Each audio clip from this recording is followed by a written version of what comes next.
Imagine that everything people know about you suddenly disappeared. Your job title, your achievements, your failures, your social status, your appearance, your possessions, even your name. What would remain? Most people have never seriously considered this question. Yet it lies at the heart of philosophy, psychology, and self-discovery. From childhood, we begin building an identity. We collect labels: student, professional, parent, artist, success, failure, winner, loser. Over time, these labels become part of how we understand ourselves. There is nothing inherently wrong with this. The problem begins when we mistake the label for the person. A title can change, a career can end, money can disappear, physical beauty can fade, reputation can rise and fall. If our identity depends entirely on these things, then our sense of self becomes fragile. Life eventually takes something away from everyone. The philosopher Epictetus taught that many forms of suffering arise from attaching ourselves to things we cannot fully control. The more tightly we cling to external identities, the more vulnerable we become when circumstances change. Psychology offers a similar insight.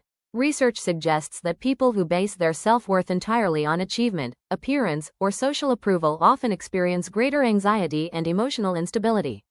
Why? Because these foundations are constantly shifting. The naked mind asks a different question. Who am I beneath all the roles? Who am I when there is nothing left to prove? This question can feel uncomfortable because it removes familiar reference points. Without labels, we are forced to look inward. Many people discover that beneath the layers exists something surprisingly simple: awareness, values, character, consciousness itself, the ability to choose how we respond to life. These qualities remain even when circumstances change. A person may lose wealth but keep integrity, lose status but keep wisdom, lose recognition but keep compassion. The deeper aspects of identity cannot be measured by external success. This realization changes how we view life. Achievements become meaningful, but not defining. Failures become educational, but not permanent.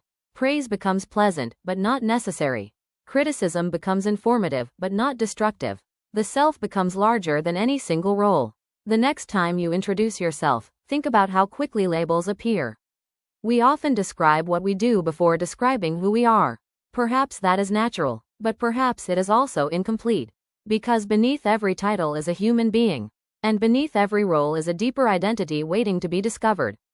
The journey of self-knowledge begins when we stop asking, "What am I?" and start asking, "Who am I?" The answer may take a lifetime to explore, but it is one of the most important questions we will ever ask.